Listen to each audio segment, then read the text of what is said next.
Hello students, today we are going to start with chapter number 6 of your chemistry course, that is general principles and processes of isolation of elements. In short बोलूँ तो metallurgy. You already have learned initial idea about metallurgy in your class 10 metals chapter में किस तरीके से minerals से pure metals को extract किया जाता है. That is what we have to study in this chapter. And that process is called metallurgy. All the steps involved in process of extracting pure metal from minerals or the ores is called metallurgy. तो यही इसमें देखना है. हर एक metal का अपना अपना ओर होता है, किसी का ऑक्साइड, किसी का कार्बोनेट, सल्फाइड, कुछ भी होता है. तो मोस्टली 3 फॉर्म में होता है. तो हर एक के लिए अलग अलग प्रोसेस लगाना पड़ता है. तो what is the principal processes for a particular type of minerals or ores? That is what we have to study in this particular chapter. So let me give you a brief idea about all these things. Somewhat your NCERT syllabus asks you to study a bit about history of metallurgy in India. India is, of course, is a very diverse country and rich in natural resources. The metallurgy कहने के लिए आप पढ़ रहे हो, but it's not a new science in India. In India it has been existing for more than 6,000 or 7,000 years. पहले भी लोग यूज़ करते, right? If you know about history, आपने पढ़ा होगा कि पहले people used to hunt with the help of stones and all. Then later on they found iron.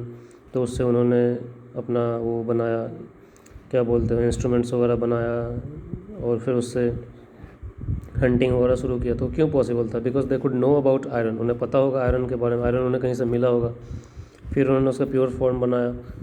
So this has been existing year. And आप जानते ही हो कि India has been called, Hindi में क्या बोलते हैं उसे, गोल्डन बर्ड इन इंग्लिश, सोने की चिड़िया. क्यों? क्योंकि इंडिया में गोल्ड रिजर्व बहुत ज़्यादा है. इन द ओल्डर टाइम्स, बहुत साल पहले, 1,000-2,000 years ago, when used to be a kings, queens, all these things, people have been quite fond of wearing jewelries and all ornaments.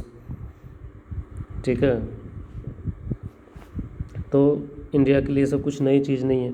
India में पहले 7 metals थे जिसको हम बोला जाता था 7 मेटल्स ऑफ एंटीक्विटी. मेटल्स बहुत है, मतलब पार्टिकुलरली 7 मेटल्स का यूज़ बहुत ज़्यादा था, तो उन्हें कहा जाता था 7 मेटल्स ऑफ एंटीक्विटी. एंटीक्विटी मतलब कुछ ऐसी चीज़ें जो बिल्कुल आपके दिल के क्लोज हो.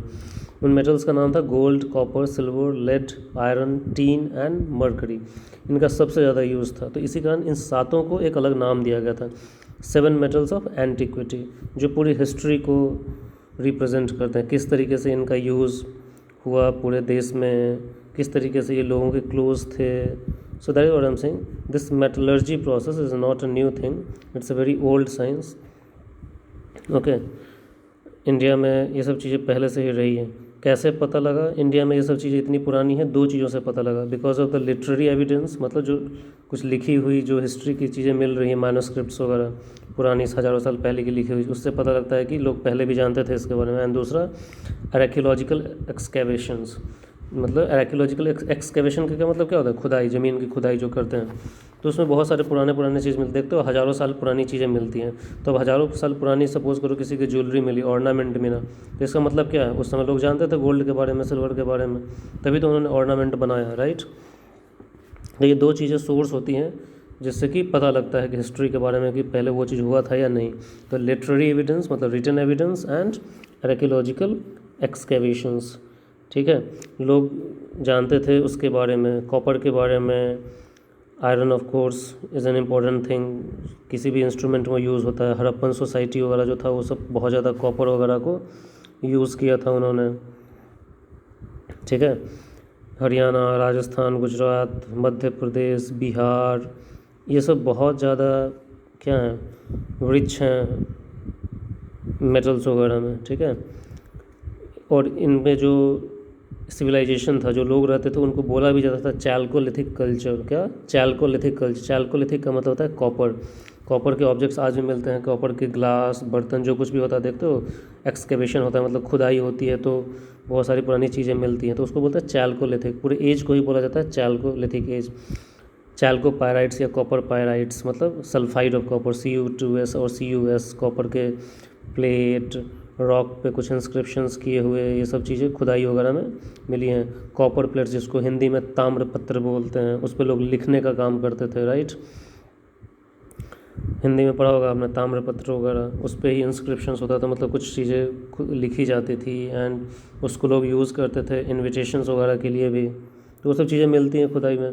Harappans use to have golden and silver. Harappan anyways भी नो, उसे बोला जाता है कि एक बहुत ही एडवांस सोसाइटी थी, शायद इतनी एडवांस सोसाइटी थी कि उनकी टेक्नोलॉजी हम आज भी यूज़ नहीं करते हैं। वो लोग इतने टेक्नोलॉजिकली साइंटिफिकली एडवांस थे, ठीक है।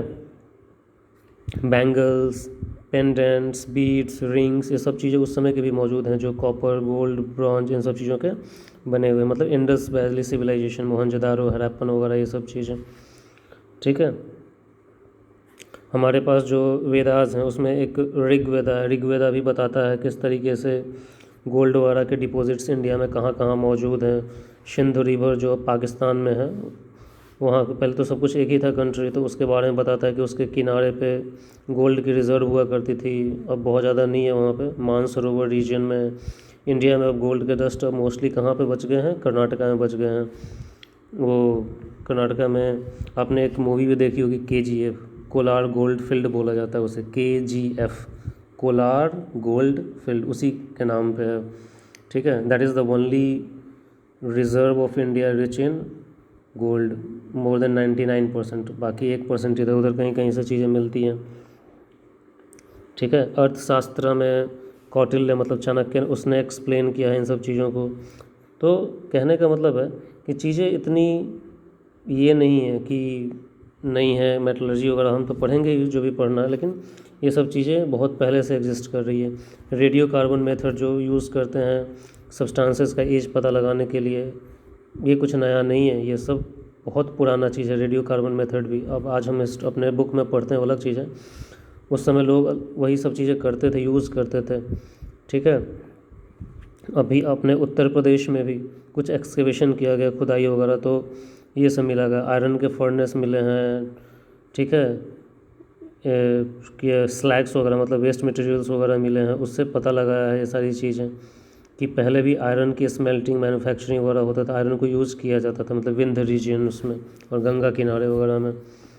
ये यूपी में ही ये सब सारी चीज़ें मिली है। कब का मिला था? 1800 BCE में। सोचो 1800 BC में लोग यूज़ करते थे आयरन की चीज़ें, तो that means they knew about, right, किस तरीके से। और जाहिर सी बात है, ऐसा तो है नहीं कि उस समय आयरन प्योर फॉर्म में मिलता होगा, मिनरल फॉर्म में नहीं मिलता होगा। दुनिया तो वही है, धरती तो वही है, तो उस समय भी लोगों को पता होगा कि जो मिनरल मिल रहा है उससे किस तरीके से प्योर आयरन वगैरह निकाल के इंस्ट्रूमेंट्स वगैरह बनाना है, राइट। जो मिलता है आयरन रॉ फॉर्म, उसे क्या बोलते हैं? Wrought iron, WROUGST, wrought iron वगैरह मिलते हैं। तो इस तरीके से बहुत सारी चीज़ें, आयरन, चारकोल, ग्लास, ये सारी चीज़ें नीचे धरती के अंदर से हमें मिलती हैं। इंडियन स्टील को एक नाम दिया जाता है wonder material of the Orient, क्योंकि स्टील जो है इन जनरल बहुत ज़्यादा एडवांस तरीके का दुनिया में नहीं था। स्टील को लेके टेक्नोलॉजी इंडिया ने ही डेवलप किया, so that is why it is called wonder material. और दुनिया ने ही, इंडिया ने ही लोगों को बताया है कि स्टील भी एक बहुत ही मजबूत चीज़ें हो सकती है। आयरन के साथ कॉपर, निकल, कार्बन मिक्स करते हैं हम तो, ठीक है। तो these are some idea about ये सब चीज़ें। इसी कारण इंडिया क्या था, बहुत ही डेवलप्ड था पुराने टाइम में mineral resource. That is why the British people came to India and looted us like anything. जो भी